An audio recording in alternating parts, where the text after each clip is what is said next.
Saya lanjutkan anak-anak pada slide ke-14.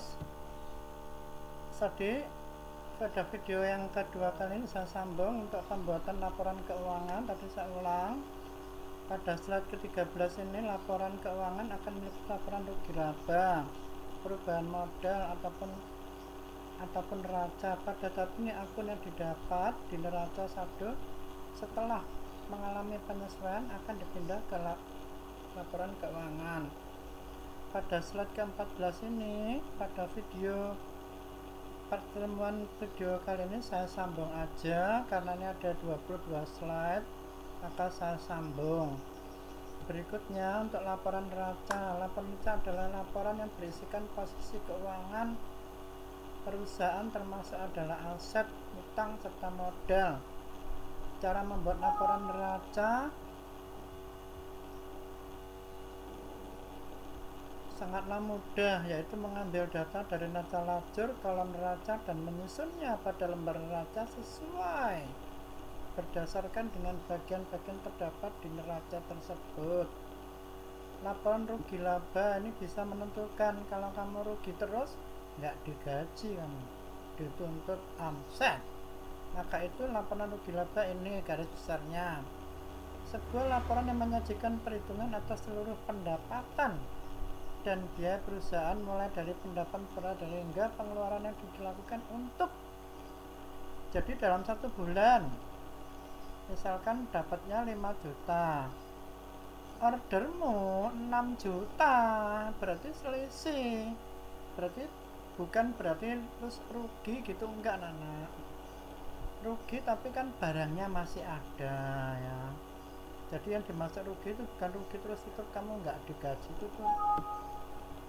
itu ya itu tanggung jawab mesti, namanya perusahaan sepi ya, pengunjung toko apapun usaha itu ada kala sepi ada kala rame.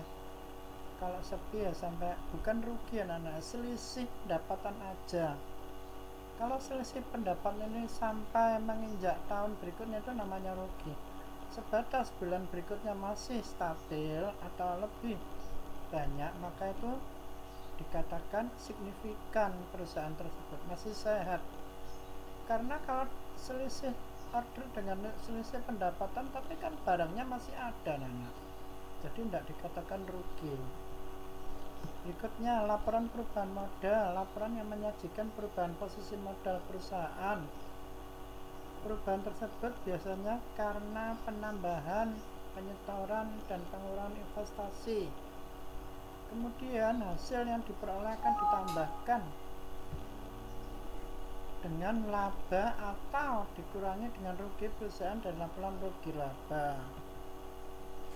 Laporan arus kas, ini perusahaan-perusahaan besar anak-anak, kayak di lembaga kita tuh ada aluran arus kas, masuk SPP berapa, nanti beberapa banyak guru yang kan karena putranya sakit harus bon, ini harus dilaporkan melalui arus kas. Merupakan laporan yang menyajikan larinan dana kas yang masuk maupun yang keluar, dilakukan perusahaan baik dalam aktivasi, investasi operasional maupun pendanaan dalam satu periode akuntansi. Pendanaan dalam satu periode ini 1 bulan anak, kelamaan kalau bertahun-tahun. 1 bulan supaya dikoreksi, karena apa?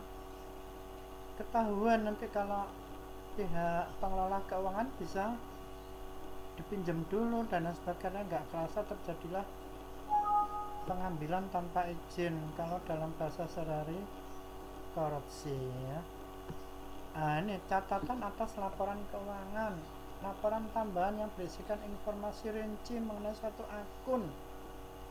Tujuannya dilakukan untuk memberikan nilai lebih komprehensif atas laporan keuangan perusahaan di dalam mencatat. Komprehensif itu yang rutin ya, yang komprehensif, yang stabil, signifikan, sehingga reguler terus-menerus laporannya.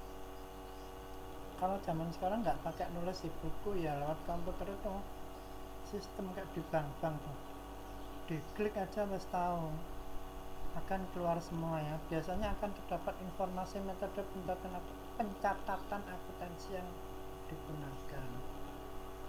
Pembuatan jurnal terakhir ini. Pembuatan jurnal penutup dilakukan untuk menutup seluruh akun yang berkaitan dengan perusahaan modal yang bertujuan untuk menghindari terjadinya perhitungan ulang. Nah, kalau perhitungan ulang di periode akun ini memang tidak boleh, Nana. Ini harus diparah, tidak boleh ditip X, tidak boleh dioret, tidak boleh salah.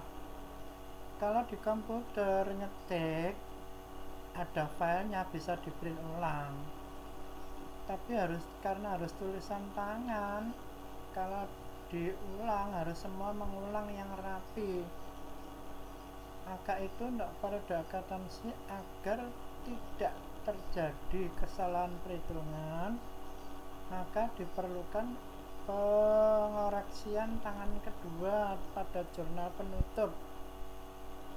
Dalam proses ini biasanya yang ditutup adalah akun-akun berupa pendapatan, beban, dan beban juga perubahan modal. Ini sebelum ini harus diperiksa banget ini.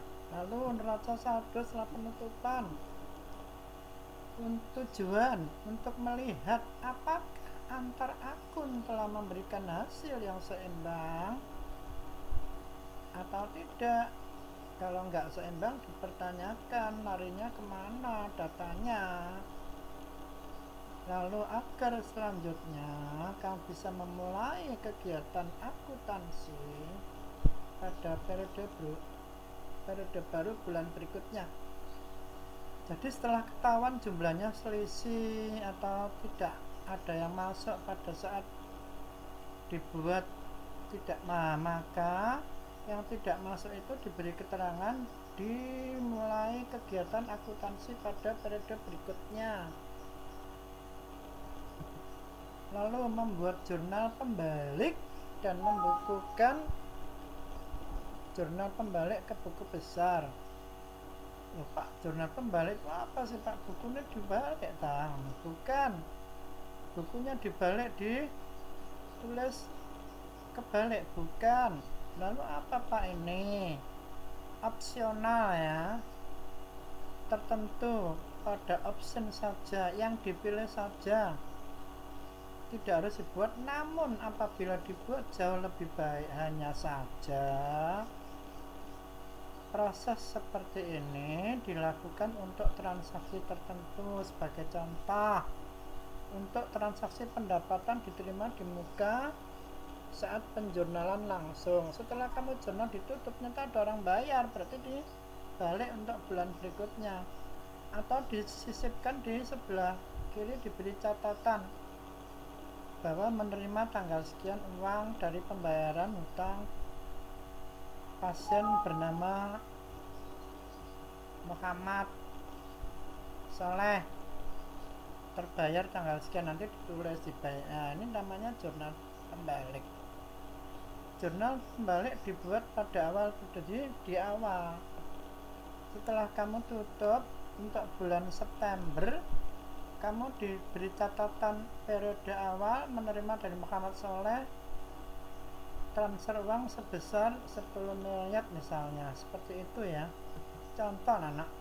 Oke, sampai jumpa pada video berikutnya. Video berikutnya ini akan masalah tentang TPSO. Jadi untuk administrasi farmasi di pembelajaran di kelas 2, kelas 11 sudah berakhir.